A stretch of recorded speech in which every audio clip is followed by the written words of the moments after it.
মা বোনেরা মাসিক অবস্থায় ভুলেও ওই 5টি খাবার খাবেন না। যদি এই 5টি খাবার খান তাহলে ধীরে ধীরে আপনি ক্যান্সারের দিকে আক্রান্ত হবেন, অথচ আপনি নিজেও জানবেন না। মা বোনদের জন্য পিরিয়ড হওয়া, মেনস্ট্রুয়েশনাল পিরিয়ড, এটা একেবারে স্বাভাবিক অবস্থা। আর এটা হচ্ছে যালিকা হুকমুল্লাহ ইয়াহকুমু বাইনাকুম, আর এটাই হচ্ছে আল্লাহ তাআলার বিধান। আল্লাহ তাআলা আমাদের জন্য এটা ফয়সালা করে দিয়েছেন।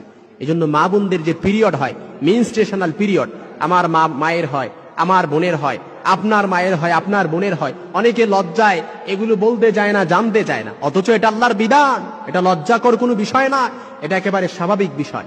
রাসূলের মাধ্যমে আল্লাহ তাআলা বললেন, ওয়ায়াসআলুনাকা আনিল মাহিদি কুল হুয়া আযা। হে রাসূল, লোকেরা যখন আপনাকে হায়াত সম্পর্কে জিজ্ঞেস করে আপনি বলে দেন এটা খুব কষ্টকর বিষয়। এই জন্য যে মা বোনরা হায়েজ অবস্থায়, মেনস্ট্রুয়েশনাল পিরিয়ড হয় না, বুঝতে হবে ওই মা বোন অসুস্থ। ওই মা বোনকে সুস্থ করার জন্য হসপিটালে দৌড়াদৌড়ি করা হয়, অথচ যার হায়েজ হয় তার এটা হচ্ছে একটা সুস্থতার লক্ষণ। এই জন্য যে মা বোনদের, যে ছোট ছোট বোন আছে যারা নতুন ভাবে মাসিক হয়ে যাদের, বড় বোন থাকলে আপনি আপনার ছোট বোনকে বলেন এই বিষয়গুলো খেয়াল করার জন্য, এই বিষয়গুলো বুঝান। যারা মা আছেন আপনি আপনার মেয়েকে এই পিরিয়ড সম্পর্কে তাদেরকে ভালো করে জ্ঞান দেন।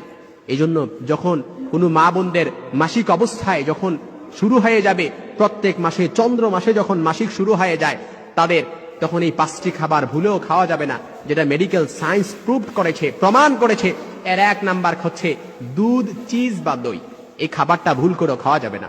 দুধ, চিজ বা দই, এটা যদি আপনি খান তাহলে এটার মধ্যে এরকম কোনো অ্যাসিড রয়েছে, হরমোন রয়েছে, যেটা আপনাকে মারাত্মক লেভেলের আপনার উপরে প্রভাব ফেলতে পারে এবং ধীরে ধীরে আপনাকে ক্যান্সারের দিকে ধাবিত করতে পারে। মেডিকেল সায়েন্স প্রুভ করেছে। 2 নাম্বার যে খাবারটি মাসিক অবস্থায় আমার মা বোনরা খেতে পারবে না সেটা হচ্ছে জাঙ্ক ফুড। জাঙ্ক ফুড এটা এমনিতেই শরীরের পক্ষে ভালো নয়, কিন্তু মাসিকের সময় যদি এই জাঙ্ক ফুড খাওয়া হয় এটা তো আরো বিপদ ডেকে আনবে, আরো মারাত্মক লেভেলের বিপদ ডেকে আনবে।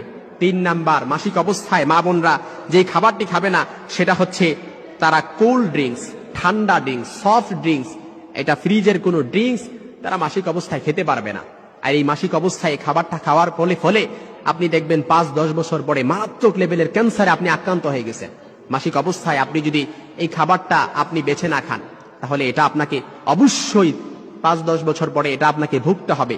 এজন্য আমাদেরকে এটা অবশ্যই মেনে চলতে হবে।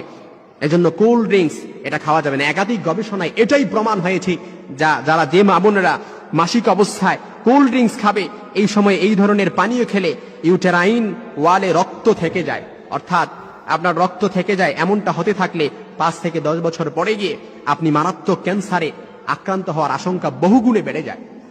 এজন্য 4 নাম্বার যে খাবারটা আপনি মাসিক অবস্থায় খাওয়া যাবে না সেটা হচ্ছে শশা। এই শশা খাওয়ার ফলে আপনার দেখা যায় যে শশা খাওয়ার ফলে নানা ধরনের সমস্যা হওয়ার আশঙ্কা তখন বেড়ে যায়। শশায় উপস্থিত কিছু উপাদান এ সময় শরীরের উপর খারাপ প্রভাব ফেলে। এজন্য পিরিয়ড থাকা অবস্থায় আপনি ভুল করেও শশা খাবেন না। 5 নাম্বার হচ্ছে আপনি কখনো লবণ খাবেন না, এমনকি লবণযুক্ত কোনো খাবারও তখন আপনি খাবেন না। এটা আপনার জন্য, আপনার শরীরের উপরে খারাপ প্রভাব ফেলবে। এজন্য মা বোনেরা যখন মাসিক হবেন তখন আপনি ঘাবড়ানোর কোনো